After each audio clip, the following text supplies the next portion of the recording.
propose je vous propose de commencer la séance du SICA. Chers collègues, bonsoir. Pour rappel, le SICA regroupe les représentants des associations du 9e arrondissement, les associations inscrites au SICA, comité d'initiative et de consultation d'arrondissement, je rappelle l'acronyme, participent donc une fois par trimestre au conseil d'arrondissement, c'est pour ça qu'on commence un petit peu plus tôt. Ils nous soumettent leurs questions, leurs suggestions.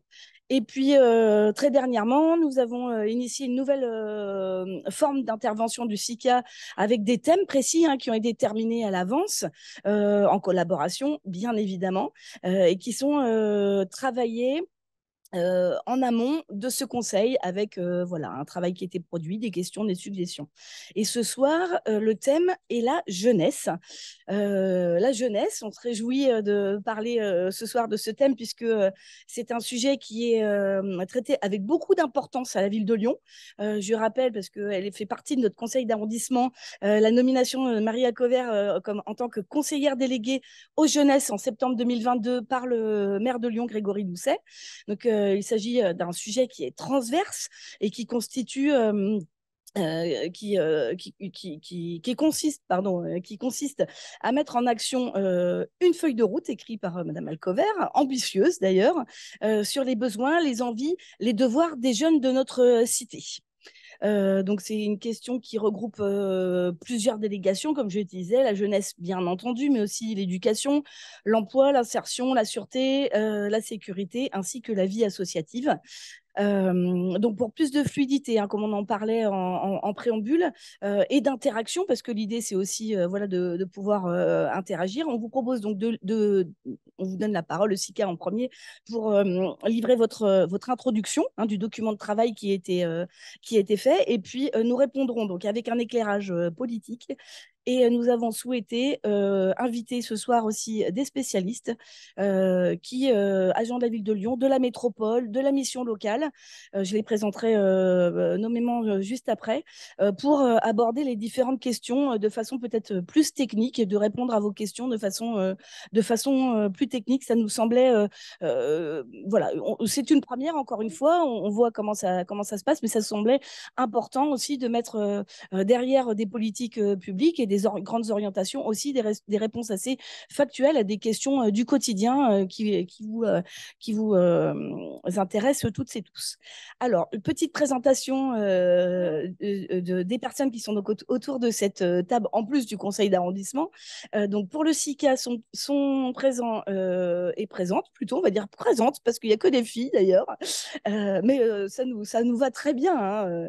Donc, Evelyne Colombet du CIL de Vèze, Brigitte Legault du Secours catholique, Martine Desfours de l'Espace Senior et du Centre social Pierre Etaugier et Zafael Razi pour Sport dans la ville. Bienvenue à vous quatre.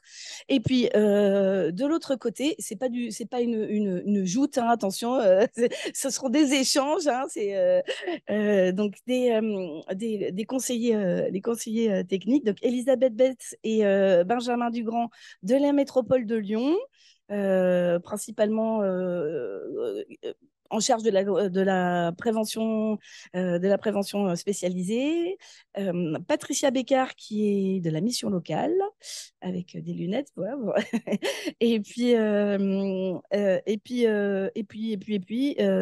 Marc Villarubias, qui est responsable de la mission jeunesse à la ville de Lyon. Voilà, voilà. Et ben, ce que je vous propose, mesdames, c'est vous céder la parole pour le propos introductif. Et puis après, on commencera par le sujet de l'éducation. Donc, je céderai la parole à Monsieur Paris qui vous fera voilà, une première réponse. Puis on enchaînera sur la vie associative. Voilà, et puis on essaye voilà, d'interagir, voilà, que ça soit un peu dynamique. Allez, c'est à vous. Très bien. Bonsoir à tous, à toutes. Donc ce soir, le thème qui est abordé est un terme très vaste puisqu'il s'agit de la jeunesse dans le 9e arrondissement. Donc en conséquence, ça concerne des jeunes du plus jeune âge jusqu'à une vingtaine d'années, on va dire. Et au cours de la réunion que nous avons eue, une réunion préparatoire au SICA, Il est résulté des échanges entre les associations présentes un intérêt manifeste pour le problème de, de décrochage scolaire, pardon, et ses conséquences.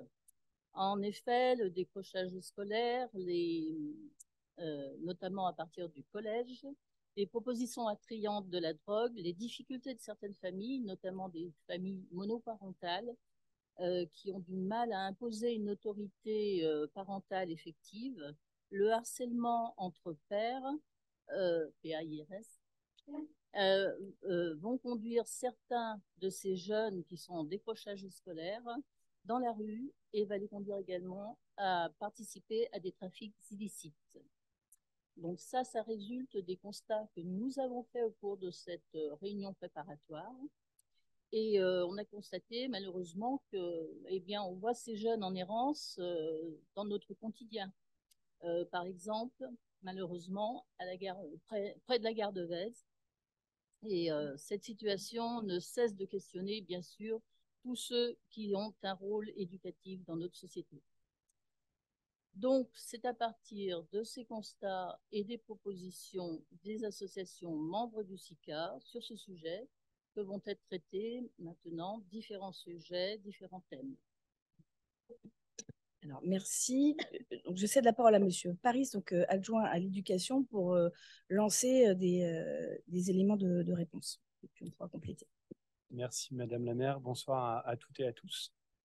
Permettez-moi tout d'abord de vous remercier pour l'intérêt que vous portez à notre jeunesse et à un sujet qui me tient particulièrement à cœur, donc l'éducation. Pour ma part, je vous propose d'intervenir sur deux sujets que vous questionnez et puis je laisserai mes collègues ensuite compléter. D'une part, l'obligation scolaire et d'autre part, le décrochage scolaire. Donc, j'ai ressenti, au vu de vos questionnements, en fait, de recentrer dans quel débat ces questionnements-là venaient et ce qui nous permet un peu de comprendre un peu l'histoire et l'objectif, en fait, des débats qu'il y a autour de l'éducation. Donc, premièrement, côté obligation scolaire, rappelons-nous tout d'abord que celle-ci s'inscrit dans un contexte de progrès social et que sa forme actuelle, l'obligation scolaire jusqu'à 16 ans, nous vient d'une ordonnance qui date de 1959 et qu'elle est en partie inspirée, pour ceux qui le connaissent, du plan Langevin-Wallon de juin 1947. C'est donc dans un contexte d'après-guerre, après avoir connu une des périodes les plus sombres de notre histoire, qu'il a été décidé de proposer un système éducatif et démocratique qui permettrait de rattraper le retard pris par la France dans un contexte de compétition économique sur les autres pays développés. Schématiquement, on avait deux visions qui s'opposaient et qui se confrontaient. Soit d'une part une éducation qui sépare les élites hautement formées du reste de la population, une petite poignée de personnes qui pensent pendant que d'autres exécutent, ou une autre vision qui donne une éducation pour toutes et tous et où le niveau global est relevé dans son ensemble, qui permet ainsi une plus grande cohésion du corps social. En somme, nous nous comprenons mieux quand nous avons une base commune et pouvons comprendre nos choix respectifs parce qu'ils sont suffisamment semblables. Mais également, comme je le disais, de répondre aux besoins d'une société en constante mutation qui exige des compétences de plus en plus élevées. C'est juste un court passage de l'introduction du plan Langevin-Wallon pour en comprendre l'essence. Le premier principe, celui qui, par sa valeur propre et l'ampleur de ses conséquences, domine tous les autres, est le principe de justice. Il offre deux aspects non moins opposés mais complémentaires, l'égalité et la diversité. Tous les enfants, quelle que soit leur origine familiale, sociale, ethnique, ont un droit égal au développement maximum que leur personnalité comporte. Ils ne doivent trouver d'autres limitations que celles de leurs aptitudes. L'enseignement doit donc offrir à tous d'égales possibilités de développement, ouvrir à tous l'accès à la culture, se démocratiser moins par une sélection qui éloigne du peuple les plus doués que par une élévation continue du niveau culturel de l'ensemble de la nation. Rappelons également que l'un des objectifs éducatifs et donc de l'éducation nationale, c'est d'aborder le savoir-être, c'est-à-dire d'acquérir la maîtrise, entre autres, du respect, de l'action collective, de l'entraide, de l'affirmation de soi, de la maîtrise, de la communication, la gestion des conflits et bien d'autres choses, évidemment. Cet aspect est aujourd'hui largement partagé au niveau européen, et ceci également en Italie. C'est une des nations que vous avez citées peut-être dans vos questions. Et pour ma part, il me semble que depuis 2006, la scolarisation est obligatoire en Italie pour une durée de 10 ans. L'âge obligatoire d'entrée à l'école étant fixé à 6 ans, les Italiens et Italiennes ont de fait l'obligation d'aller à l'école jusqu'à 16 ans. De plus, abaisser l'âge de 16 à 14 ans conduirait à faire basculer nos jeunes mineurs en difficulté d'une conception visant à éduquer vers une conception visant à produire, en gros, de les sortir du modèle de l'école pour les conduire au modèle du travail, qui sont des modèles quelquefois un peu opposés. C'est les amener précocement dans un milieu comportant lui-même ses propres violences et les exposer à de multiples risques, puisque, entre autres, nous avons en 2022 atteint un bien triste record, celui du nombre de morts au travail. Je rappelle qu'on a eu 903 morts au travail en 2022. Et dans cette hécatombe, les apprentis et donc les jeunes mineurs constituent une des catégories les plus touchées par les accidents du travail et les morts. Cela, vous en conviendrez, paraît donc peu adapté.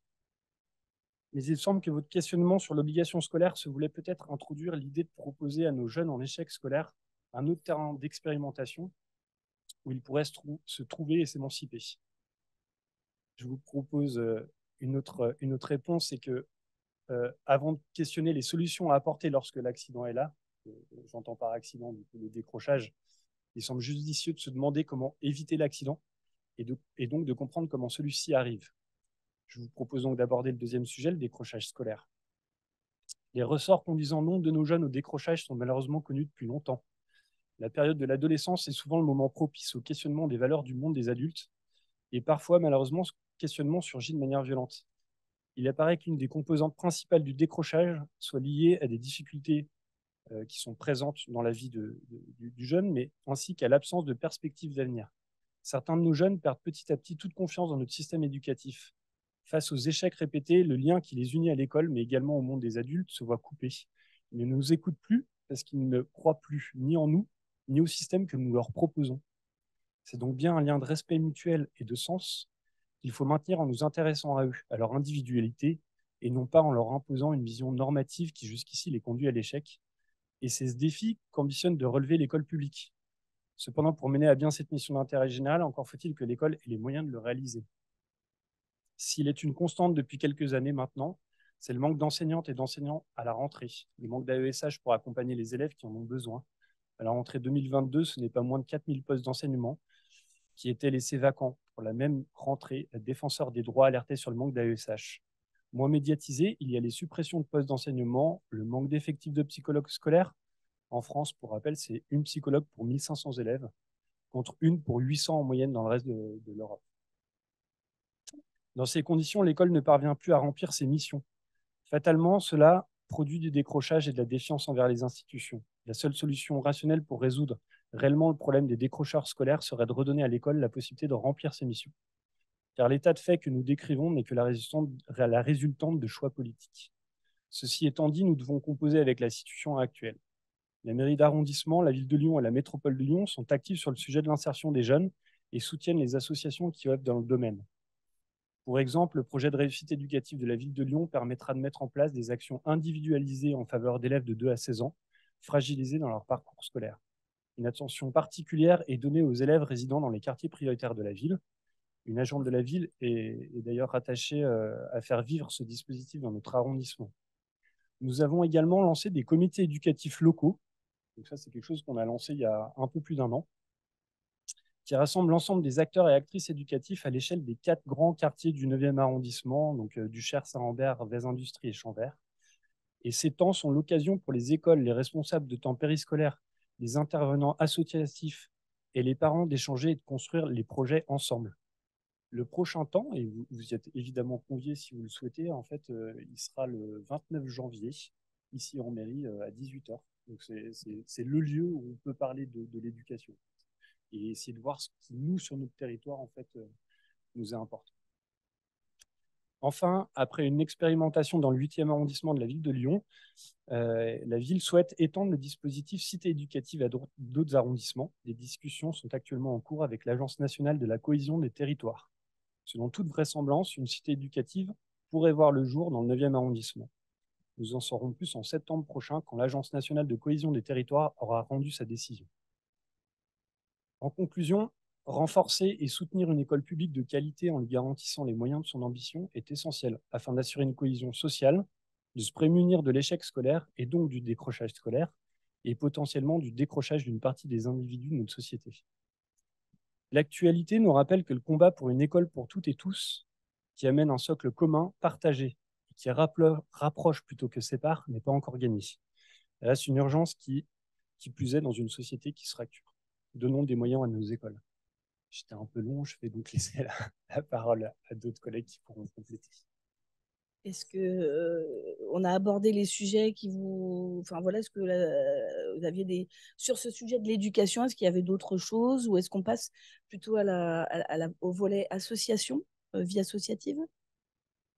Est-ce que dans les spécialistes, il y avait sur ce sujet. Après, on sait, il y a insertion, voilà, mais si jamais il y avait sur ce sujet éducation.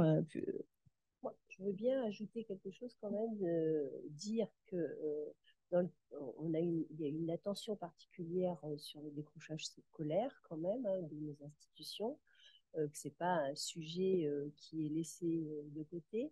Il y a une loi qui a mis en place un dispositif qui s'appelle l'obligation de formation depuis quelque temps, depuis 3 ans, on va dire. Obligation de formation, donc qui est en charge de la mission locale en lien avec l'éducation nationale et qui vise à justement repérer tous les jeunes qui sont sortis du système scolaire sans situation, tous les jeunes mineurs sortis du système scolaire sans situation. Donc clairement, en fait, aucun jeune mineur ne doit être sans solution. Donc on est tenu de prendre contact, on a des listes, on est tenu de prendre contact avec tous ces jeunes mineurs pour les faire venir à la mission locale et travailler sur leur parcours. Hein, donc après, travailler sur le parcours d'un jeune mineur, c'est pas forcément que la réponse mission locale. On travaille très en lien avec notamment les éducateurs de prévention spécialisés et avec toutes les structures socio-éducatives du territoire. Mais sachez qu'on a une action très proactive en direction de ces jeunes. Alors bon, parfois c'est difficile de les faire venir, mais on travaille de concert avec tous les partenaires pour aller les chercher, y compris aller les chercher sur l'espace public. Et puis, à côté de ça, donc on a deux autres. Enfin, on a des dispositifs qui se déclinent petit à petit. Un dispositif qui s'est mis en place qui s'appelle Ambition Emploi et le prochain qui arrive là en janvier qui s'appelle Tout droits ouverts. Et ces deux dispositifs qui sont destinés à prévenir le décrochage scolaire, c'est-à-dire d'identifier des jeunes qui n'ont pas de solution ou qui n'ont pas obtenu leur diplôme à la fin d'un cursus et de leur proposer un parcours qui est articulé entre l'insertion sociale et professionnelle, donc un accompagnement mission locale, et puis continuer à les accompagner dans l'éducation nationale sur des besoins de base, par exemple de reprendre des cours en français, en maths, etc. Ce qui va leur permettre finalement de peut-être trouver leur place, soit du côté, soit ils arrêtent l'école et on continue l'accompagnement mission locale, soit finalement ils ont retrouvé le goût à l'école et c'est ce qu'on souhaite le plus possible et ils continuent leur cursus. Voilà ce que je voulais ajouter. Ils viennent de sortir, la Ambition Emploi, c'était à la fin de l'année 2023 et Tout droits ouverts, ça démarre là en janvier. Donc on va pouvoir travailler de concert, mais on travaille vraiment main dans la main avec l'éducation nationale et tous les partenaires socio-éducatifs et en priorité la prévention spécialisée sur ces publics-là qui sont fragiles en fait, et qui sont identifiés sur le territoire. Merci. Alors, j'ai vu que Madame Legault, vous aviez allumé votre micro, vous aviez après je donne la parole à Mme Bess. Oui, je voulais juste remercier d'avoir souligné tout cet effort énorme qui est fait. Nous, on en est bien conscients. Mais ce qu'on voit, nous, c'est des enfants qui décrochent dès la 6e parce qu'ils arrivent en 6e avec un niveau de lecture beaucoup trop bas et qu'ils ne peuvent pas s'insérer. Donc voilà, c'était la question que je repose et que on peut confirmer vraiment ça par notre expérience de soutien scolaire. Donc il y a vraiment un effort à faire Euh, c'est pas du tout dire que c'est magique, hein, mais pour que les enfants arrivent en sixième en sachant lire, écrire et compter à minima, hein, pour qu'ils puissent comprendre leur texte. Et puis, il y a un vrai problème des familles qui ont ces enfants qui décrochent et qui ne savent pas où s'adresser. Voilà, c'est les seules choses que je voulais souligner. Mais nous, on ressent beaucoup, beaucoup de souffrance au niveau des enfants qui décrochent dès la sixième et au niveau des familles qui ne savent pas où s'adresser. Mais je reconnais le travail remarquable qui est fait. Et je sais que les réponses sont loin d'être magiques. Voilà, excusez-moi. Madame Betts, allez-y, mais entre deux, je salue quand même le travail de nombreuses associations d'aide aux devoirs, hein, qui sont sur notre territoire, des associations remplies, on va dire, de bénévoles, enfin, voilà, qui sont gérées par des bénévoles voilà, qui œuvrent régulièrement pour aider ces familles qui n'ont pas les ressources ou qui n'ont pas juste le temps ou qui n'ont pas, enfin voilà, qui ne peuvent pas aider les enfants le soir ou le week-end à avancer dans ces domaines. Je voulais vraiment les saluer parce qu'on en rencontre régulièrement, souvent parce qu'on nous demande des locaux, mais aussi parce que voilà, on les soutient bien volontiers. Madame Bess. Oui, donc je voulais d'abord vous remercier, Monsieur Paris, pour cette intervention qui était très intéressante. J'ai trouvé très philosophique, mais intéressante parce qu'on a remis un peu les choses dans un autre contexte. Et remercier aussi les associatifs parce que pour certaines familles, vous êtes la seule réponse qu'ils puissent trouver. Alors, je voudrais ici rendre compte quand même de l'action publique que nous menons. Et effectivement, vous avez soulevé deux points très importants. Il y a les jeunes qui sont en décrochage. Je dirais peut-être cela, comme disait Patricia Bécard, on arrive à peut-être les amener vers quelque chose, mais on a aussi les jeunes qui sont dans l'errance ou qui sont dans un décrochage plus que le décrochage scolaire, c'est le décrochage total et de leur famille et de toute institution. Et effectivement, même la prévention spécialisée parfois n'arrive pas à accrocher ces jeunes qui sont en grande rupture. On parle aussi, vous avez parlé beaucoup des familles, et c'est vrai que donc au niveau de ce que nous on mène comme travail au niveau de la protection de l'enfance, effectivement, une famille peut tout à fait être amenée à demander de l'aide d'un éducateur, alors pas de prévention spécialisée, mais pour le coup d'une mesure éducative pour l'aider dans l'éducation de son enfant. C'est un problème qu'on rencontre très, très régulièrement dans nos accompagnements, à la fois le décrochage de l'enfant, mais des parents aussi. On a des parents qui n'ont pas su transmettre peut-être les codes de vie en société, l'éducation au niveau même d'ouvrir un livre, c'est pas dans les codes, je dirais, de vie. Il y en a d'autres dans ces familles-là, mais c'est pas ceux-là qui sont valorisés. Et on a des jeunes qui sont effectivement totalement en coupure. Donc, on a aussi une action, et peut-être Benjamin en parlera, sur les exclus de ces collèges, comme vous parliez effectivement de la rupture avec leur entrée en sixième, où c'est souvent un choc pour le jeune.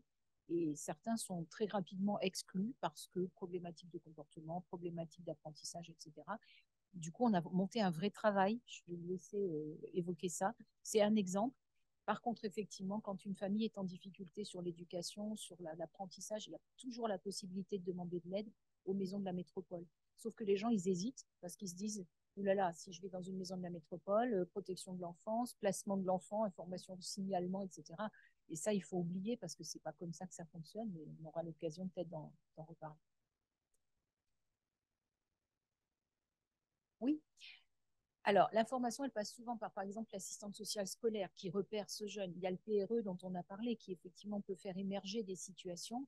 Mais on a des familles, et je pense, parce que moi, je ne les vois pas, c'est celles qui ne font pas appel et qui n'ont pas envie et qui se bloquent. Mais au bout d'un moment, le jeune, au bout de 3-4 ans, effectivement, malheureusement, il n'a pas été soutenu, aidé. Et là, on retombe sur autre chose où il est peut-être parfois un peu tard pour intervenir. On tombe sur des problématiques de délinquance. Là, on est loin. On n'a plus notre place, nous, à ce niveau-là. Donc, effectivement, l'idée, c'est de la prévention la plus précoce. Les familles, elles sont informées sans l'être. C'est-à-dire que parfois, l'image qu'elles ont du service social, qui s'appelait autrefois la DAS, hein, rappelez-vous, enfin, je veux dire, ici, ça parle à tout le monde, c'était pas tellement brillant. On avait l'image de dire, oh là là, si on passe la porte d'un service social, il va en découler des tas de problèmes. On va être repéré. Pour certaines familles, c'est pas possible. Ou même culturellement, c'est pas possible de les faire appel. C'est ça notre problème. Monsieur Dugrand? Oui, moi je vais pas être long, mais c'est juste pour présenter deux dispositifs qu'on a mis en place avec les partenaires du territoire. Donc un avec le collège de Vez, donc Jean de Verrazane, où on a une permanence. Nous, il y a une éducatrice qui vient tous les 15 jours au collège et qui est en lien avec les jeunes et des jeunes qui sont en voie de décrochage justement.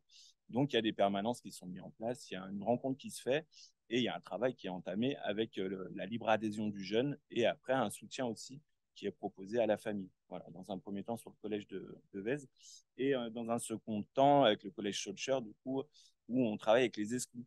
Voilà. Il y a toute une mise en place d'un projet qui s'appelle Impact. Voilà, je pourrais vous envoyer peut-être plus de précisions sur ce projet-là.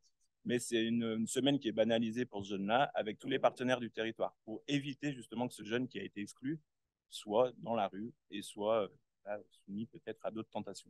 Donc là, les centres sociaux, les MJC, la bibliothèque, les éducateurs de prévention ont organisé une semaine justement pour que le jeune puisse rencontrer des partenaires, des adultes aussi, un peu plus référents peut-être que son cercle habituel, pour justement travailler sur, alors pas forcément sur la sanction, mais au moins la compréhension du pourquoi il a été exclu. Voilà. Et après, c'est travailler en lien avec le collège pour un retour apaisé, on va dire, sur le collège. Voilà. Donc ça, c'est vraiment voilà, des projets, des dispositifs qui sont pensés et qui permettent justement de rencontrer aussi ce public-là qui est en fragilité et qui est quand même aussi dur à aller, entre guillemets, conquérir, même si ça fait partie de notre travail d'aller vers. Je pense qu'on va en parler après, d'aller vers. Oui, je pense. Voilà, je crois qu'il y a un petit... Mais c'est passionnant parce que là, on a fait qu'un tout petit paragraphe. Et, mais oui, c'est, ça part, oui, voilà. non, mais c'est. Moi, juste une anecdote, j'ai quand même été interpellée sur l'espace public par un jeune qui m'a dit, mais moi, Madame la maire, je suis entre deux, là, je suis sans situation, c'est pas normal. Donc, je pense qu'il y a quand même aussi des jeunes qui sont aussi, comme vous disiez, exclus pour des raisons. Voilà, moi, je n'ai pas voulu en savoir plus, mais et puis qui se rendent quand même bien compte que c'est un peu jeune pour traîner. Hein, d'ailleurs, il m'a dit dans ces termes, Madame la maire, je ne vais pas traîner comme ça, c'est pas possible. Donc voilà, il y a aussi le CIO, moi je l'ai orienté vers le centre d'information et d'orientation, et puis voilà, il y a tous ces dispositifs. Donc il y a aussi il y a de l'aller vers à faire, ça c'est une évidence. Puis il y a aussi quand même des jeunes qui presque parfois ont besoin d'un petit peu je dirais un peu, oui, de chaleur et qu'on les prenne par la main pour leur dire si, en fait, on croit en toi, peut-être que tu pourrais faire si. Enfin, je tutoie, je ne sais pas pourquoi, parce que je vous vois normalement. Mais en fait, il y a aussi la responsabilité, je trouve, de toutes et tous de pas non plus. C'est pas toujours évident, mais de ne pas toujours juger les jeunes dans l'espace public. Ils ne sont pas déjà tous décrocheurs, ils sont pas tous. Alors, ils se laissent parfois entraîner dans des choses qui sont un petit peu moins recommandables, on va dire. Mais enfin, il y a quand même aussi des jeunes qui ont la ressource de m'interpeller ou de nous interpeller en disant les adultes, aidez-moi. Donc, il faut aussi souligner ça. Du coup, je vais passer la parole à Madame Alcover sur la partie, si ça vous va. Mais de toute façon, on va dérouler sur la partie plus association. Allez, je vous cède la parole. Eh ben merci Madame la maire, bonsoir à tous. Effectivement, comme vous le précisez, je suis élue jeunesse à la ville de Lyon, mais dans le 9e arrondissement, je suis élue à la vie associative et on s'est déjà rencontrés dans le cadre du SICA plusieurs fois. C'est dans cette qualité que je vais répondre à la partie de votre question qui porte sur les structures associatives de notre arrondissement qui accueillent ou qui pourraient accueillir des jeunes. Vous nous interpellez sur la question du tiers-lieu, donc qu'on appelle aussi l'Agora du Neuf, qui est située juste ici, si je ne dis pas de bêtises. Voilà. Et donc, c'est des locaux au-dessus de la Poste qui sont vacants depuis 15 ans. Depuis qu'on est arrivé au conseil d'arrondissement, on s'est engagé à permettre aux habitants de réinvestir ces lieux. On a d'abord consulté les habitants, les associations et les entreprises aussi de l'arrondissement pour identifier les différents besoins et envies. Et c'est sur cette base qu'un appel à projet a été rédigé.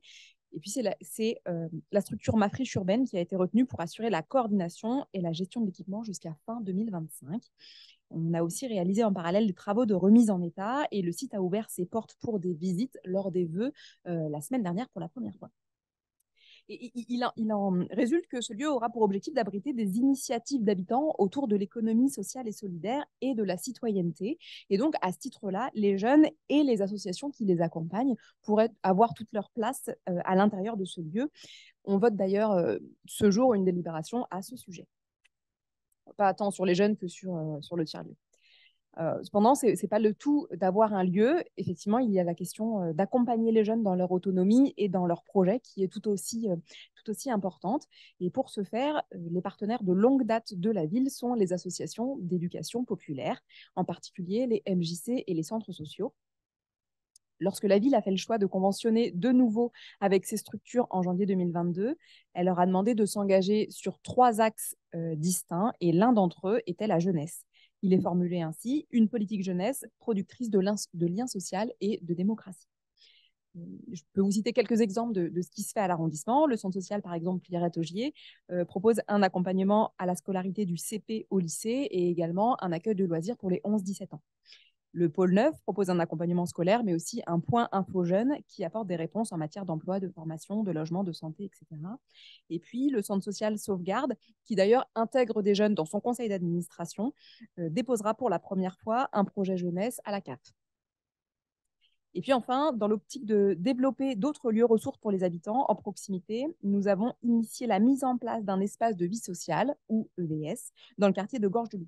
Ce mini-centre social, financé conjointement par la CAF et la ville, verra le jour d'ici la fin de l'année.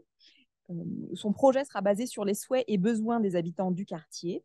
Et ces EVS développent des actions collectives qui permettent le renforcement des liens sociaux et familiaux et les solidarités de voisinage, et puis la coordination des initiatives qui favorisent la vie collective et la prise en charge, la prise de responsabilité des usagers. Ce lieu sera géré par le centre social Pierrette-Augier, qui a déjà commencé à interroger les habitants du quartier et permettra de faire de l'aller vers encore plus en proximité vers les jeunes de Gorge-de-Loup. Enfin, je terminerai sur le fait que la ville de Lyon est consciente des difficultés financières des structures d'éducation populaire, donc qui est un de nos plus importants vecteurs de lien avec les jeunes. Donc, ces structures font face à l'augmentation du coût de l'énergie et de l'augmentation des points d'indice des salaires les plus faibles. Et donc, la ville de Lyon leur réaffirme son soutien en augmentant de 12% les enveloppes de crédit de subvention de fonctionnement général. Je ne vous en dis pas plus, puisque pour ne pas divulgacher les délibérations que présentera Sylvie Frémiot tout à l'heure. Voilà succinctement ce que je voulais vous dire sur la partie vie associative, particulièrement orientée éducation populaire. Je sais que Sport dans la ville aussi travaille sur ces questions-là. Je vous remercie. Alors, je voulais juste rajouter, mais peut-être que ça sera évoqué après, parce que je n'ai pas tout le détail, mais aussi par l'intermédiaire, parce que voilà, comme il y a Sport dans la ville qui est là, mais par l'intermédiaire de la politique sport et des subventions de la ville de Lyon qui sont quand même très importantes, dont on va parler tout à l'heure, l'accompagnement des jeunes à travers le sport est aussi très importante. Plusieurs associations sportives, et on peut parler aussi de la culture, mais à travers les subventions importantes. Alors, il y a l'éducation populaire, mais aussi aux associations. Ben voilà, les jeunes sont aussi pris en charge par aussi beaucoup de bénévoles. Hein. Il faut vraiment remercier tout ce qui est mis en place au niveau des associations, mais aussi quand même très soutenu par la ville de Lyon avec des enveloppes quand même conséquentes. Voilà. Est-ce qu'on passe justement à l'aspect jeunesse avec M. Drioli, ou vous vouliez sur l'aspect association? Est-ce que...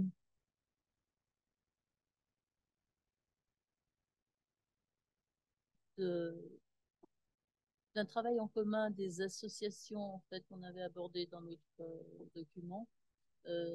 Très souvent, les associations travaillent chacune dans leur coin. Dans leur silo. Peut-être qu'il serait bon d'arriver à les réunir, je ne sais pas, si c'est possible. Bah, alors, c'est vrai que Mme Frémiot veut nous parler de son... Ouais, allez-y. Par rapport à ce sujet, donc, il faut savoir que sur le 9e arrondissement, depuis le 1er avril, il existe un collectif local de l'action sociale et solidaire qui regroupe toutes les associations du 9e arrondissement qui travaillent autour des questions de solidarité. Donc, c'est un choix que la mairie du 9e a fait de regrouper toutes les associations pour pouvoir faire un travail en collectif sur des thématiques. Donc, on a travaillé sur la question du soutien alimentaire et de l'aide alimentaire. Et là, on va certainement embrayer un travail autour de la question de l'accès aux droits. Donc, voilà, c'est quand même un choix qui a été fait au niveau du 9e arrondissement. C'est un collectif qui existe aussi dans le 4e. Et alors après, ce ne sont que les associations qui travaillent autour de ces questions-là, mais c'est déjà un premier pas par rapport au regroupement de celles-ci. Oui, M. Paris. Je voulais compléter du coup, parce qu'en effet, il y a ce dispositif qui est présent et le dispositif dont je parlais tout à l'heure, les comités éducatifs locaux, on les a justement créés pour que toutes les personnes qui ont partie prenante, donc évidemment et également les associations, puissent avoir un lieu où échanger en fait sur ces sujets-là. Et ce qui nous permet, nous, en fait, d'avoir des comptes rendus de ces comités éducatifs locaux et de pouvoir orienter aussi en fait nos politiques publiques, en tout cas qui sont votées à la ville de Lyon, pour qu'elles soient vraiment territorialisées, en fait, qu'on atterrisse et qu'on se rende compte de quelle est la demande vraiment localement, en fait. Et c'est ça tout l'enjeu du comité éducatif local. Donc vraiment, je vous répète le rendez-vous le 29 janvier si vous voulez être là. C'est ça. C'est tout à fait possible. Alors, il y a Madame Crétinon.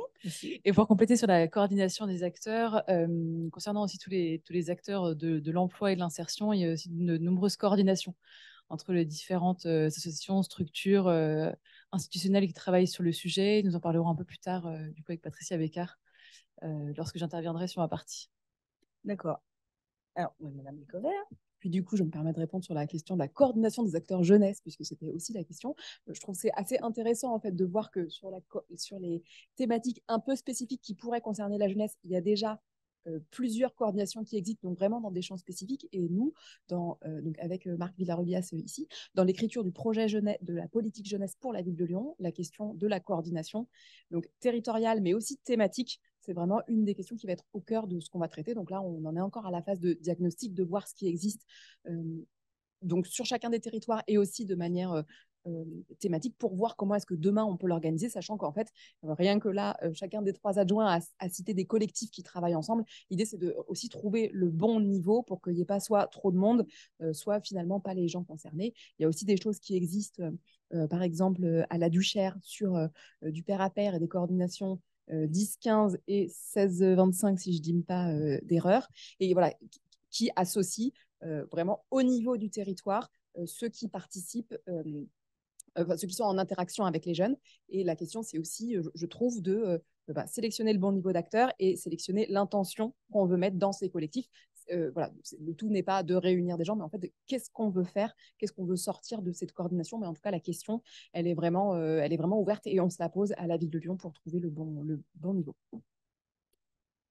Merci, oui, c'est vrai d'avoir rappelé tous ces collectifs qui existent déjà. Monsieur Drioli, je vous propose d'avancer sur la partie jeunesse proprement parlée. Je vous laisse la parole. Merci, Madame la maire. Avec une voix quelque peu déjà usée par le froid de la semaine dernière. Vos questions portent notamment sur la thématique jeunesse, sur des sujets notamment liés à la centralisation, à la transmission des informations à destination des jeunes, ainsi que la place des jeunes dans la ville, dans la vie de la cité. Donc, sur votre demande de création d'un support, d'un livret d'information à destination des jeunes, je souhaitais vous préciser, rappeler l'existence de la plateforme lyoninfojeunes.fr, qui est un site internet qui est le fruit en fait de la coordination, le travail de plusieurs acteurs, à la fois la Caisse d'allocation familiale du Rhône, Info Jeunes Auvergne-Rhône-Alpes, le ministère de l'Éducation nationale et anciennement la direction régionale et départementale de la jeunesse, des sports et de la cohésion sociale qui a été, il y a un peu plus d'1 an, réorganisée au niveau administration, ainsi que la ville de Lyon, bien évidemment. La plateforme simplifie l'accès à l'information pour les jeunes. Elle rassemble des informations sur les études, sur diverses thématiques, l'orientation, le travail, la santé, le logement, la vie associative, le sport, ainsi que les loisirs, les voyages. La ville de Lyon subventionne l'info jeune, ce qu'on appelle l'info jeune, à hauteur de 100 000 euros. Et donc, l'info jeune permet à Lyon de mettre en place 2 dispositifs, la boussole des jeunes et le promeneur du net. Alors, je reviens sur ces 2 dispositifs qui sont importants de citer, notamment liés à vos questionnements et à l'accès à l'information, le traitement de l'information. La boussole des jeunes permet une mise en lien téléphonique entre les jeunes et les acteurs concernés sur le champ thématique de la santé, du logement, de l'emploi et de la question d'aller à l'international. Le preneur du net, lui, est une action, un dispositif d'éducation à l'usage d'Internet. Le fait que la réponse existe, soit présente sur Internet, ne garantit pas qu'elle soit effectivement accessible et encore moins comprise, compréhensible et même, je dirais, triée, parce qu'on trouve beaucoup d'informations sur Internet ou des fausses informations. Le dispositif promeneur du net permet ainsi un meilleur accès et un meilleur usage des informations disponibles. Et c'est important d'avoir, je dirais, de l'éducation populaire aussi dans l'accès à l'information et le traitement de l'information, savoir ce qu'on va en faire, ce qu'on va trier, et puis à quoi ça va servir. Cependant, on a bien conscience que la communication à destination des jeunes est un véritable enjeu. C'est un chantier auquel la ville de Lyon s'attelle. Il y a notamment la délégation de Marie Alcobert, et donc effectivement, qui travaille de manière très acharnée sur le sujet, avec aussi la prise en compte des besoins à la fois des professionnels de la jeunesse et des jeunes. Et c'est aussi cette conjugaison sur laquelle on va revenir par la suite qui permet d'avancer et de répondre aux besoins quotidiens des professionnels et des jeunes à la fois. C'est effectivement une période, la jeunesse, charnière dans l'accès à l'autonomie. Les jeunes cherchent régulièrement à accéder à des informations pour se construire au jour le jour, s'orienter, voyager, les loisirs, le sport, profiter de la vie, s'informer sur la santé. Quand on accède à la jeunesse, il y a aussi toute une éducation à la santé, à la sexualité. Et c'est important qu'on puisse avoir accès à des informations en toute discrétion selon la période de la vie dans laquelle on évolue, dans laquelle on se construit. Et donc, c'est aussi ces enjeux-là qui intègrent et qui caractérisent toutes les actions qu'on mène au jour le jour sur ce sujet. Outre le fait d'œuvrer à la bonne information des jeunes, la ville de Lyon leur permet d'agir et les implique dans la vie de la cité. Notre souhait et notre objectif est l'émancipation des jeunes, l'accès à l'autonomie. Pour ce faire, nous souhaitons faire en sorte que les habitantes et habitants de Lyon s'impliquent dans la vie de la cité. Nous sommes convaincus que cela passe par la participation réelle et effective. Et donc, comme vous en avez sans doute déjà entendu parler, ou en tout cas, on le redit ici, en 2023, la ville de Lyon a lancé la bourse jeune afin de soutenir et accompagner l'engagement des jeunes lyonnaises et lyonnais âgés de 16 à 25 ans autour de différents enjeux, et notamment pour agir, proposer des projets, des idées, agir sur le climat, la transition écologique et les enjeux sociaux. Le format tel qu'il existe actuellement doit bien évidemment se poursuivre, être amélioré pour permettre davantage la participation des jeunes. Et ce sera donc un chantier pour la prochaine édition. La même année également, une année très rythmée sur les politiques jeunesse, une grande enquête a été menée auprès des jeunes de 12 à 25 ans qui habitent et travaillent, étudient à Lyon, s'engagent à Lyon. Cette enquête a nourri notamment les actions et les orientations que la ville met en œuvre en matière de jeunesse. Et donc, pour accompagner cet engagement, la ville a également créé une assemblée citoyenne de 40 jeunes âgés de 16 à 25 ans chargés de structurer de grands événements, de grands moments qui ont ponctué la collaboration, l'élaboration des politiques jeunesse pour la ville de Lyon, qui ont eu lieu, donc c'était décembre, si je ne me trompe pas, fin novembre, pardon. Et donc, ces assemblées citoyennes qui ont précédé ces moments, fin novembre, ont eu lieu dans les arrondissements, dont une ici même, dans cette salle, puisqu'avec Marielle Covert, on a assisté, animé, en tout cas participé à cette assemblée citoyenne qui ont fait des propositions sur l'architecture de ces deux soirées jeunesse à l'hôtel de ville avec les acteurs professionnels de la jeunesse et les jeunes issus de quartiers, issus de structures d'éducation populaire, issus de sport dans la ville. Enfin, ils venaient de centres sociaux de tous les arrondissements et ils ont participé à de moments forts qui ont été enrichissants et très animés. Il ressort de ces temps des constats importants, mais non inédits, comme l'importance de la santé mentale pour les jeunes et leur exposition à ce sujet, ou encore la place charnière du collège dans le parcours d'un jeune, dans la construction du jeune. Ceux-ci se sont exprimés sur cette question du collège, qui est aussi un moment fort dans la construction, l'émancipation du jeune. D'autres thématiques ont été proposées et ressortent bien évidemment importantes dans la structuration d'une politique jeunesse: l'insertion professionnelle, l'espace public, l'engagement et la participation citoyenne des jeunes, l'éducation, un grand thème et d'actualité, hein, l'éducation, vous en parliez, M. Paris, et un sujet qui fait les médias aujourd'hui et sur lesquels il faut continuer à se poursuivre pour défendre les services publics. Les jeunes et l'accès aux droits, la précarité, l'alimentation, le revenu et le logement. On a vu et connu cette crise d'accès et de précarité, d'accès je dirais à la nourriture des étudiants pendant les confinements. La santé, j'en parlais, les quartiers populaires, le sport, la culture et les loisirs. Des thématiques qui continueront à nous mobiliser, à mobiliser les professionnels de la jeunesse et les jeunes eux-mêmes, puisqu'on est là pour faire une politique jeunesse par et pour les jeunes. Merci. Merci. est-ce que chez les experts, enfin voilà, est-ce qu'il y a des compléments, peut-être Monsieur Jeunesse de la ville de Lyon, Monsieur Villarubias, est-ce que vous avez des compléments ou pas? Enfin, on veut pas, je veux pas ou des questions complémentaires, je veux pas. Non, non, enfin, la jeunesse, les jeunesses, puisqu'on l'appelait les jeunesses, et quand même noter que les profils parmi les jeunes sont très, très, très, très, très, très, très différents. Et par exemple, ne serait-ce que sur la question, pour prendre un point, la question de l'information, par exemple, on a des super outils, ça a été pointé, hein, la boussole des jeunes, c'est super simple.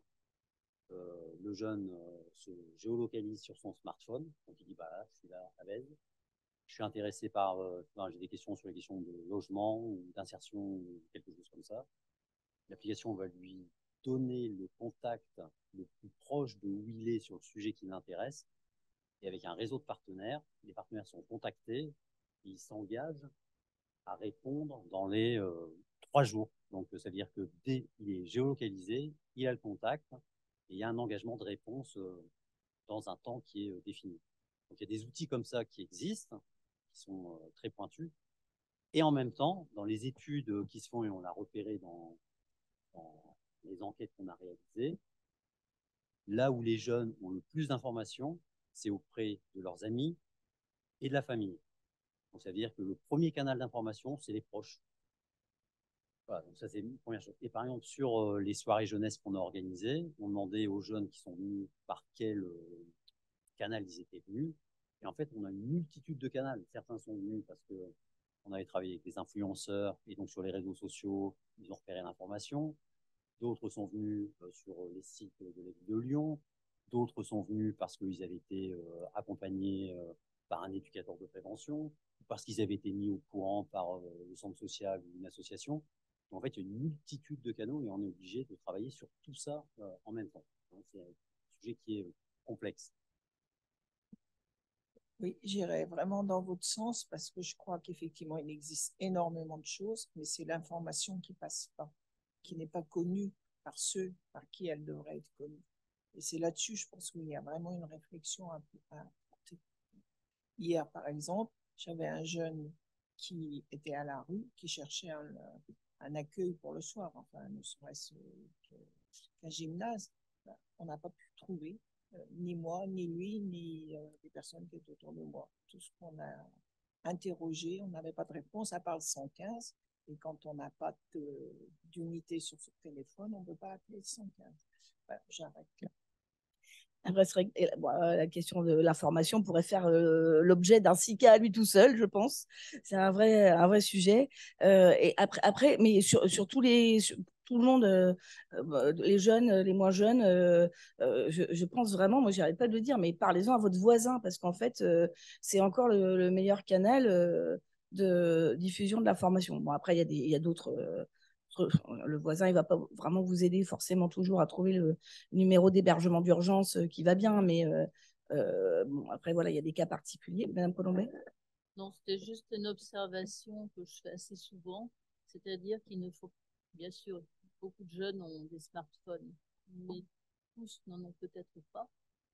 Et donc, il ne faut jamais oublier cet aspect des choses, c'est-à-dire que tout le monde n'a pas accès à l'informatique. On n'a pas le matériel, on n'a pas d'unité. Donc, il ne faut pas tout miser, mais je pense que c'est le cas, sur l'informatique, sur des sites, plateformes informatiques et autres. Alors, on va passer à l'insertion parce que là, en fait, il est 19h24. Mais on est bien d'accord, il ne faut pas tout miser sur le smartphone. Et du coup, je fais quand même une petite pub pour les mairies d'arrondissement qui sont encore des maisons ouvertes de façon inconditionnelle. Alors oui, il vaut mieux prendre un rendez-vous pour faire son passeport, attention. Mais en tout cas, il y a toujours une personne qui vous accueille, qui vous parle, qui vous aiguille, qui essaye de vous apporter de l'information. Et ça, au jour où il faut, où les portes sont closes dans beaucoup de services à la population, et ben moi je pense qu'il faut quand même aussi le rappeler. Je vous propose de passer à l'insertion parce qu'après on a encore d'autres sujets. Madame Crétinon, excusez-moi, si vous pouviez faire concis, ce serait super. Mais je sais, c'est compliqué, voilà, de vous demander ça. Mais bon, allez, J'ai s'il fait vous de plaît, mon mieux. même si c'était forcément des questions qui étaient remontées importantes dans votre document. Merci, Madame la maire. Donc, dans votre question, vous nous interpellez sur l'insertion des jeunes et la difficulté de trouver des stages et des emplois. Cette question est très pertinente parce qu'en effet, les chiffres montrent que le taux de chômage des jeunes est de 10 points au-dessus de la moyenne nationale. En préambule, je souhaite rappeler le rapport du Défenseur des droits relatif à la perception des discriminations dans l'emploi, consacré à la jeunesse de décembre 2021. Il y a dans ce rapport des éléments systémiques à même d'expliquer les difficultés que rencontrent les jeunes dans leur recherche et leur maintien dans l'emploi. En effet, les jeunes sont davantage confrontés aux expériences de stigmatisation et de discrimination que la population globale. Ils y font face à toutes les étapes de leur parcours d'insertion socio-professionnelle, que ce soit au recrutement, dans le travail au quotidien ou dans leur évolution de carrière. Par ailleurs, les discriminations, par leur caractère systémique et répété, produisent des effets durables et délétères sur la carrière, comme par exemple la perte de confiance en soi ou dans le monde du travail, ou l'autocensure. Autre élément de contexte également que je souhaiterais souligner, c'est que lorsqu'on accompagne une personne dans son parcours socio-professionnel, il est essentiel de l'accompagner dans sa globalité, plutôt que de le voir uniquement sous le prisme d'une personne à placer dans un emploi. Une personne peut notamment faire face à différentes périodes de sa vie et des facteurs qui rendent plus difficile un aller ou un retour à l'emploi, comme par exemple l'accès au logement, une problématique de santé, un besoin d'accompagnement psychologique ou d'une formation. La ville de Lyon est très engagée sur l'accompagnement des jeunes vers l'emploi via un fort réseau de partenaires institutionnels et associatifs. Partenaire privilégié, la mission locale est subventionnée à hauteur de 1 million chaque année par la ville de Lyon. Elle est présidée par l'adjointe au maire de Lyon à l'emploi, donc Camille Auger, ici présente. Sa directrice adjointe est donc Patricia Bécard, présente à nos côtés aujourd'hui. Je la remercie encore. La mission locale est l'interlocuteur privilégié des jeunes de 16 à 25 ans rencontrant des difficultés dans leur parcours socio-professionnel. Elle les accompagne de façon globale, c'est-à-dire qu'ils travaillent non seulement leurs problématiques d'emploi, mais aussi celles liées à la formation, à la santé, au logement. En 2023, c'est plus de 7000 jeunes lyonnais qui ont bénéficié d'un accompagnement, dont près d'un tiers vivant en quartier prioritaire de la ville. Les formes d'accompagnement de la mission locale sont nombreuses. Nous pourrions passer beaucoup de temps à en parler. Bon, la bonne nouvelle, c'est que le 9e est doté d'une belle antenne de la mission locale qui est située place Abbé Pierre et que ses conseillers seront à même de proposer l'accompagnement adéquat aux jeunes qui en pousseront la porte. Autre exemple de l'engagement de la ville envers les jeunes, dès le début du mandat, nous avons décidé d'attribuer une subvention d'investissement d'1 million d'euros à l'école de la Deuxième Chance afin que ces derniers puissent aménager leurs nouveaux locaux. Cela a permis à l'EDC de doubler sa capacité d'accueil de jeunes pour passer de 200 à 400 jeunes. Nous subventionnons également des associations du territoire qui agissent sur la thématique de l'insertion des jeunes, comme bien évidemment Sport dans la ville, AJD, Weavers, pour n'en citer que quelques-unes. Ce peuvent être des accompagnements renforcés sur des cohortes de jeunes ou des événements à destination du public jeune. À ce titre, nous sommes convaincus de la force mobilisatrice du sport dans un parcours d'insertion sociale et professionnelle, notamment pour les jeunes. C'est pourquoi nous soutenons et développons des actions qui vont en ce sens. Dans le 9e, cela se traduit notamment par notre soutien à Sport dans la ville, comme évoqué plus tôt, ou notre soutien à l'événement Emploi, ton métier, c'est ton but de l'AS du Cher. Cet événement, c'est aussi l'occasion de parler plus amplement de la coordination entre les différents acteurs de l'emploi, car c'est également l'une de vos interrogations. L'organisation de ce forum en est une bonne illustration, et donc je vais laisser la parole à Patricia Bécard pour vous en dire quelques mots à la fois sur la coordination sur cet événement en tant que tel, mais aussi la coordination globalement des acteurs de l'emploi et de l'insertion. Merci Madame l'adjointe.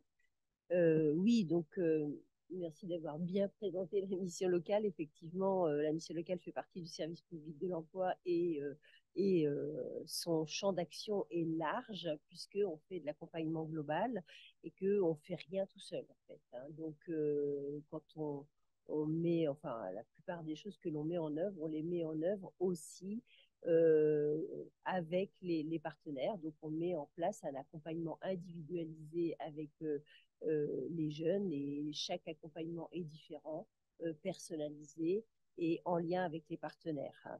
D'où effectivement la nécessité de travailler en coordination avec les partenaires et sur différents champs, puisqu'on intervient sur différents champs.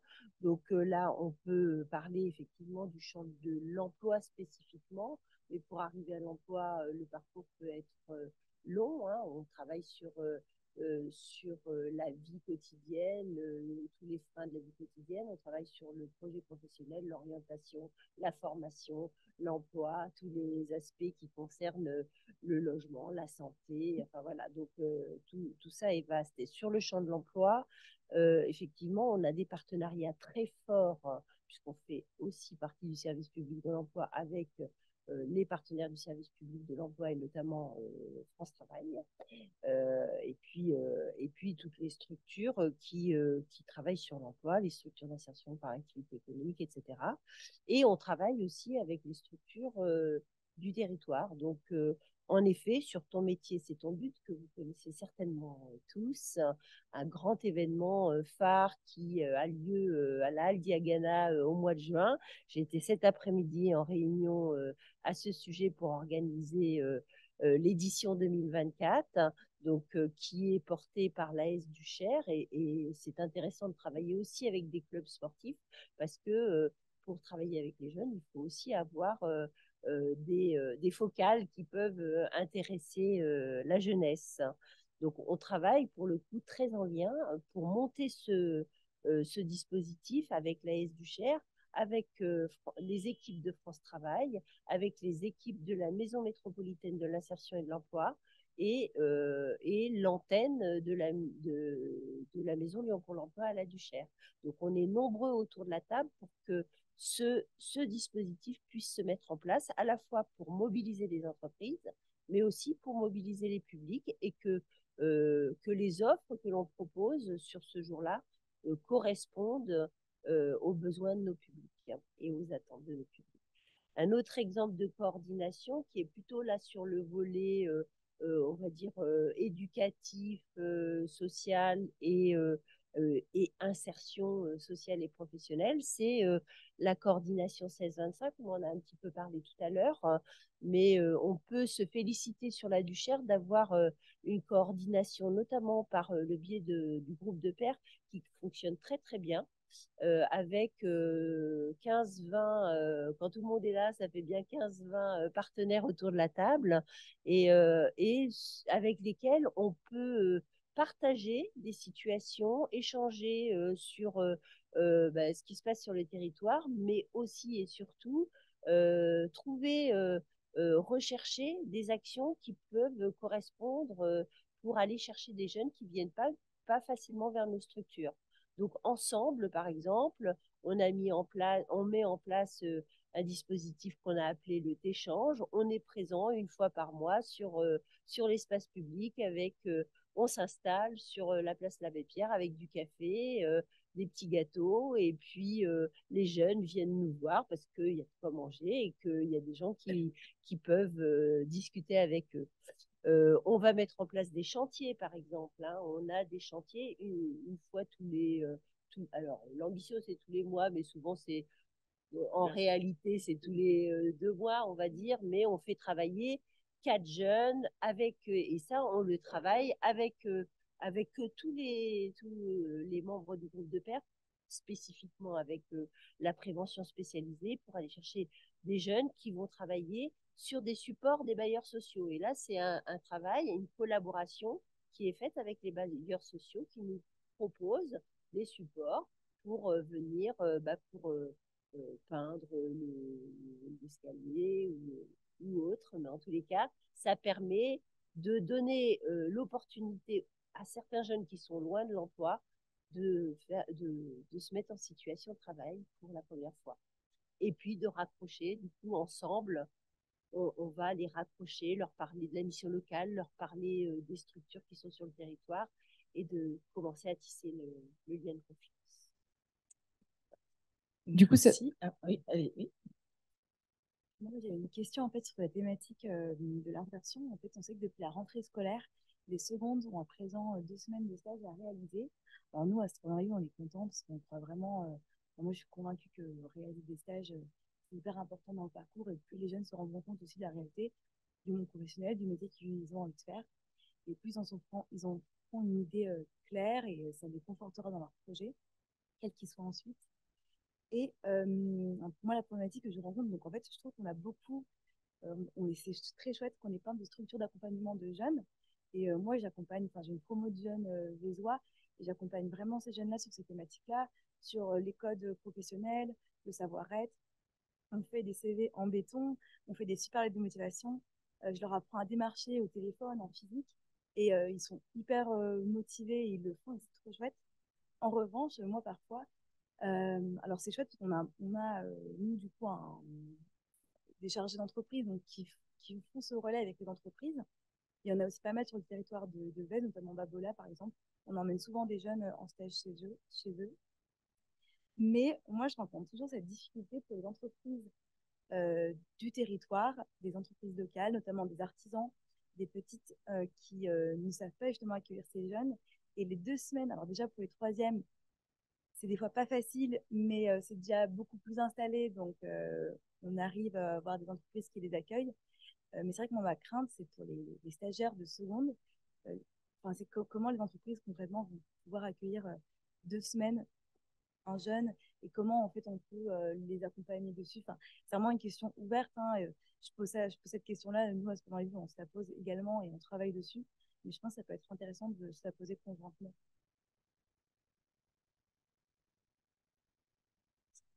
Madame Becker, alors moi, je peux quand même témoigner d'un dispositif qui est régulièrement utilisé pour les jeunes de Schulcher et de Verazan, qui s'appelle FACE.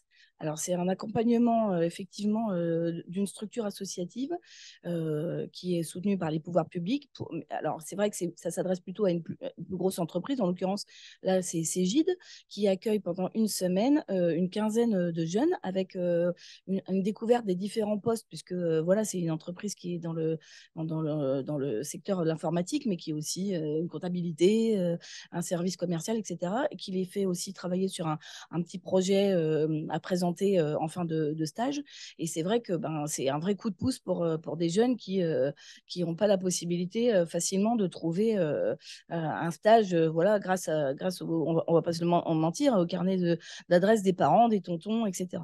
Donc ça, c'est un dispositif qui est vraiment très intéressant. Maintenant, pour les petites entreprises, bon, voilà, je ne sais pas très bien. Oui, vas-y, Madame Auger, pardon. Oui, je me permets de répondre comme c'est un âge qui est en dessous de la mission locale.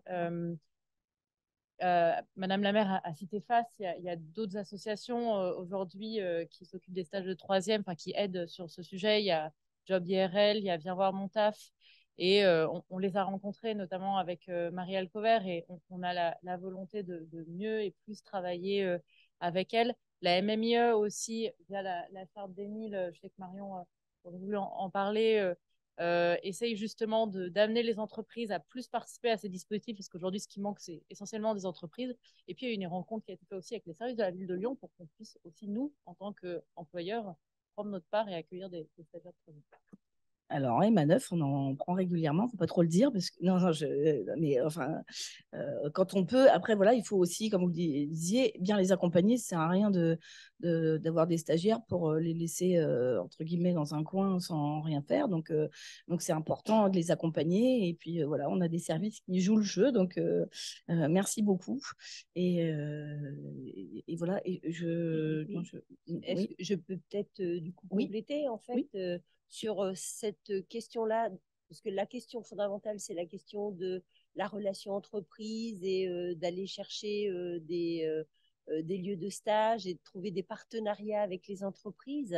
Donc ça, effectivement, c'est une préoccupation et c'est même, je dirais, un sujet majeur. On était ce matin en séminaire du personnel et c'était un de nos sujets sur lesquels on a souhaité échanger fortement, puisque on souhaite en 2024 développer justement ce lien entreprise, notamment pour aller chercher en effet des terrains où on peut trouver des stages pour les jeunes qui sont suivis par la mission locale, mais aussi pour accéder à l'alternance, parce que voilà, la mission locale en tant que service public de l'emploi est là aussi pour décliner les mesures emploi pour les jeunes, et on a besoin effectivement de partenariats entreprises pour pouvoir placer les jeunes soit en stage. Et le stage est un vrai tremplin vers l'emploi, vers la connaissance de l'entreprise, la connaissance des métiers, etc. Donc, c'est un super support. Donc, on a, alors, tous les ans, on fait à peu près, on signe les conventions de stage, hein, ce qu'on appelle les périodes de mise en situation en milieu professionnel. Donc, la mission locale est signataire. Donc, il suffit que voilà, on est un jeune et une entreprise et on peut rapidement signer la convention de stage. Et on essaie d'être garant aussi voilà, du respect, que ça se passe bien et qu'on puisse suivre. Donc, chaque année, on signe à peu près 500 conventions de stage, mais on peut faire mieux, je pense, et il faut effectivement continuer à avancer dans ce sens. Il y a aussi effectivement les lieux de stage qui doivent être trouvés et proposés pour les scolaires, en effet.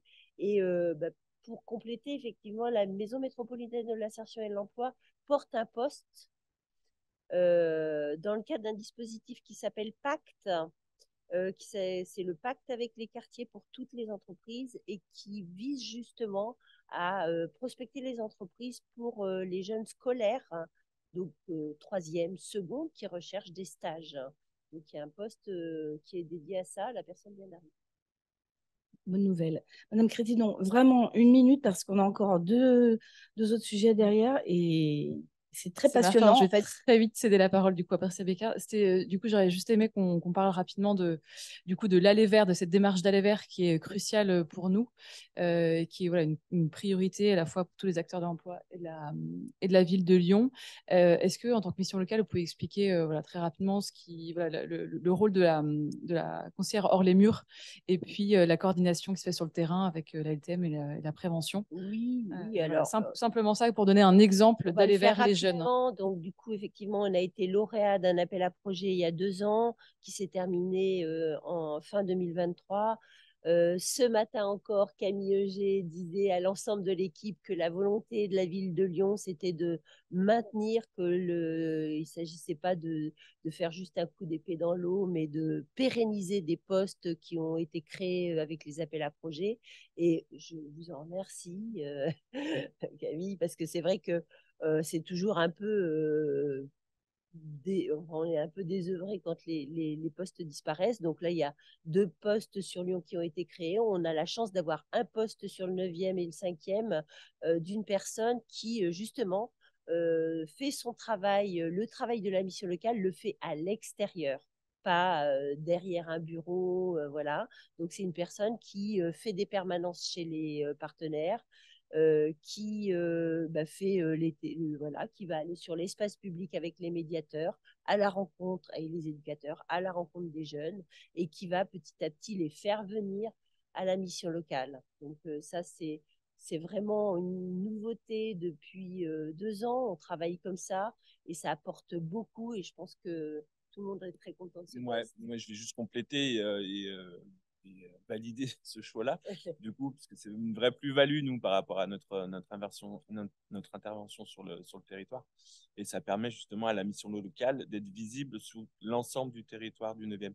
En l'occurrence, le Vergoing, voilà, qui est assez éloigné en termes de mobilité. On travaille à la mobilité avec ces jeunes-là, mais quand il y a la mission locale qui se déplace, ça permet justement de créer ce lien-là et de créer un parcours et de travailler vraiment sur une forme de partenariat qui est une réelle plus-value pour les jeunes du territoire. Merci, c'est vrai qu'on on peut dire on a la chance d'avoir une coordination sur la Duchère avec tous les corps associatifs de métiers vraiment très présents. Après, ils sont un petit peu moins présents sur d'autres territoires. Donc voilà, défendre Gorge de Loup, le Vergoing et Vèze, c'est important aussi. Monsieur Jobert, pour le dernier point sur plutôt la tranquillité, petite enfance un petit peu. Voilà. Je vais faire court et plutôt me restreindre aux enjeux autour de tranquillité et sécurité. C'était la fin de votre question en fait, que vous avez posée en tant que SICA sur à la fois le sujet de comment toutes les difficultés qu'on a pointées dans le cadre de nos débats pouvaient amener certains jeunes à tomber dans des parcours, des actes délinquants, et à la fois comment par ailleurs, notamment la question du trafic de drogue, mais par ailleurs d'autres actes malveillants pouvaient aussi pourrir la vie des habitants et mettre à mal le vivre ensemble. Je vais aller très court parce que le sujet est éminemment vaste et on pourra prendre beaucoup de temps pour l'évoquer. Vous avez même dit peut-être pourquoi pas le faire sur un prochain SICA, donc à disposition pour le faire.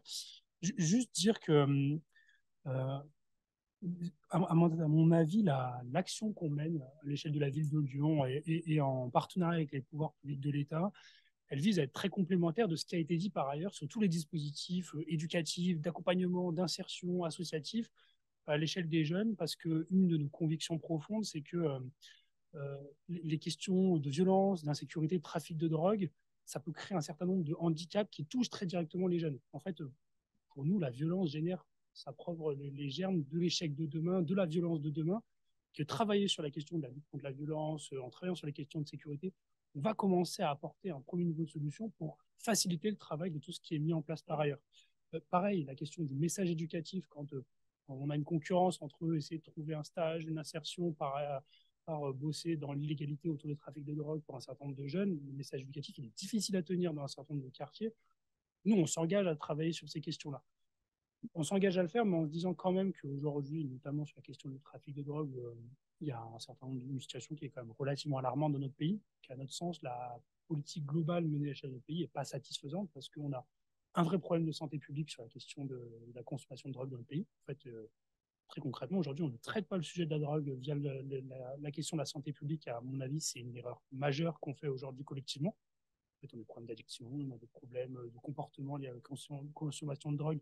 On n'arrive pas à juguler aujourd'hui la consommation de drogue dans le pays. On est un des premiers consommateurs de drogue européens. Et ça pose évidemment des problèmes de sécurité majeurs. Alors nous, on s'engage pour essayer de résoudre les questions de trafic de drogue avec nos petits moyens de mairie et en partenariat avec ce que fait l'État. Maintenant, on est aussi conscient que en fait, aujourd'hui, les réponses ne sont pas à la hauteur de l'enjeu, que probablement que le cadre légal actuel ne permet pas de répondre efficacement à ces situations-là.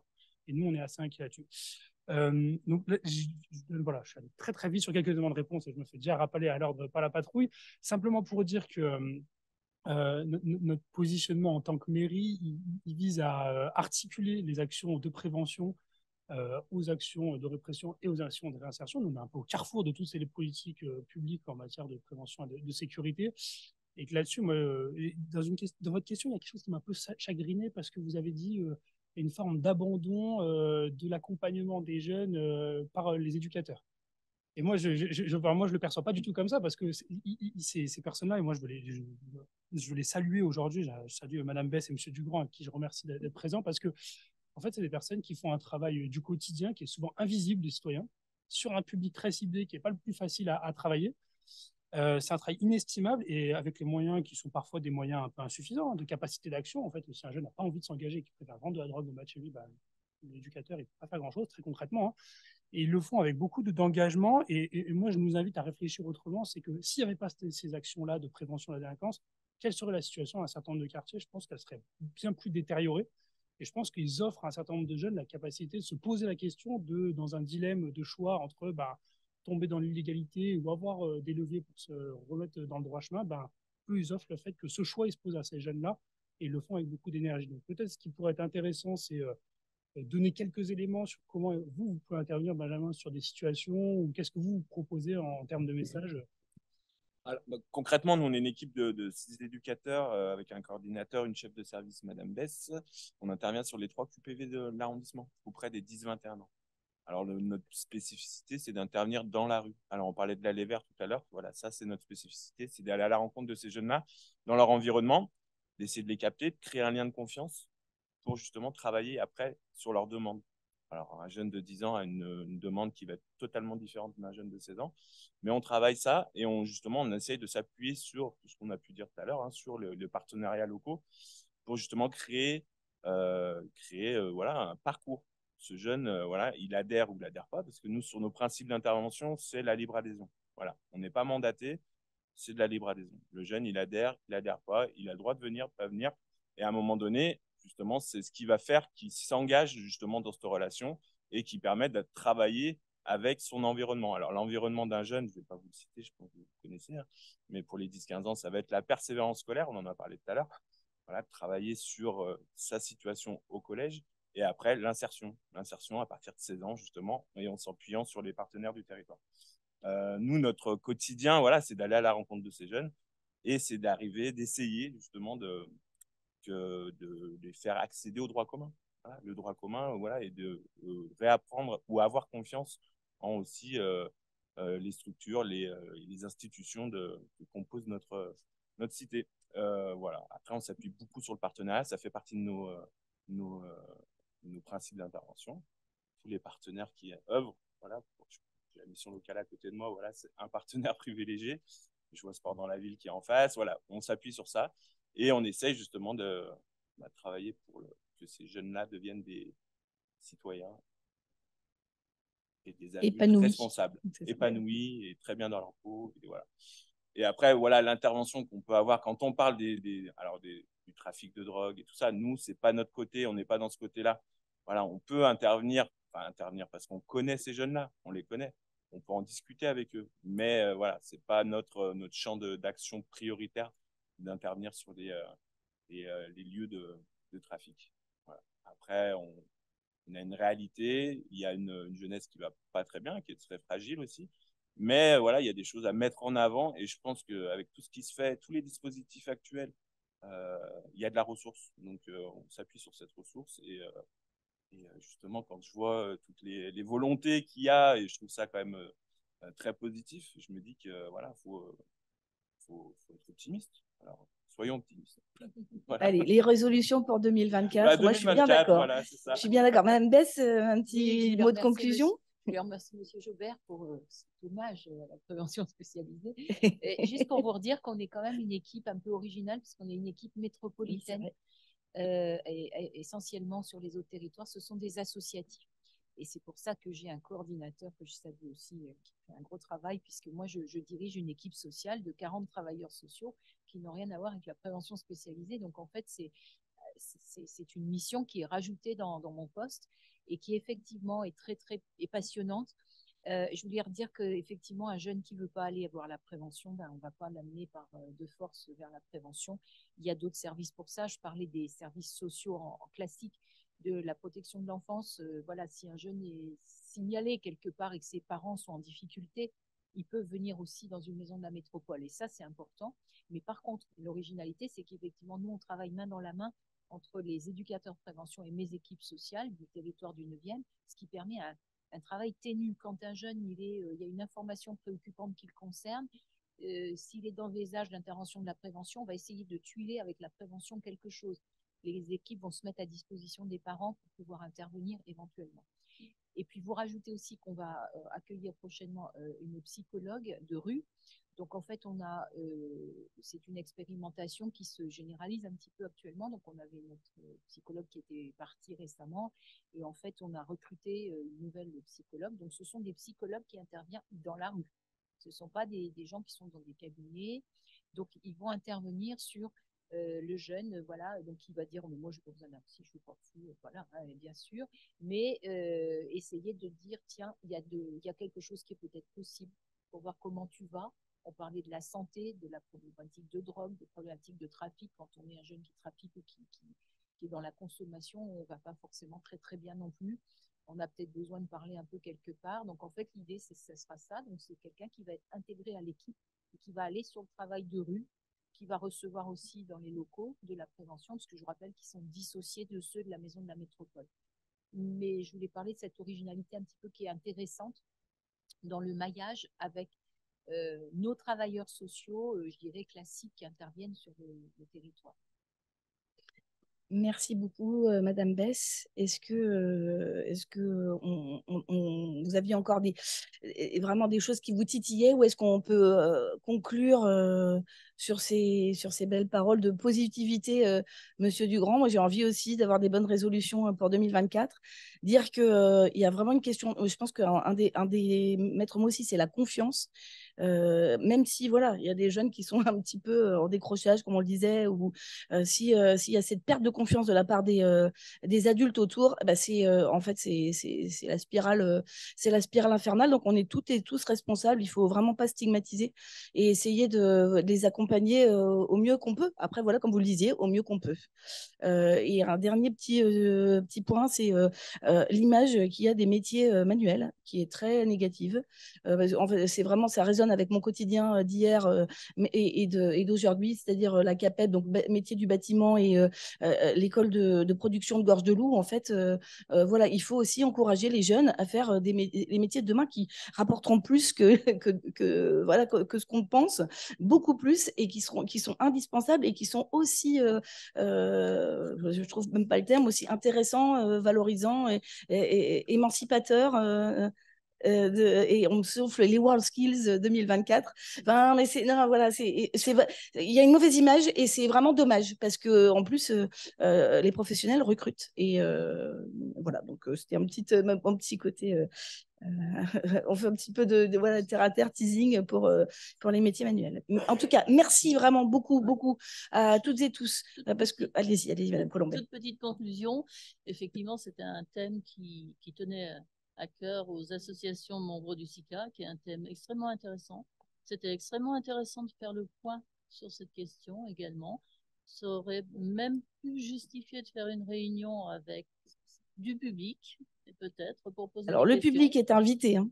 Oui, et alors, il fait peut-être un petit peu froid, de façon à ce que le public puisse également intervenir, poser des questions. Ça pourrait être aussi un genre d'exercice intéressant, éventuellement. Et donc, nous vous remercions de toutes ces informations que vous avez pu nous fournir. Beaucoup de choses étaient inconnues, en tout cas pour ma part. Merci beaucoup. Et bonne soirée. Et puis, merci aux spécialistes, je vous ai appelé les spécialistes de ce soir.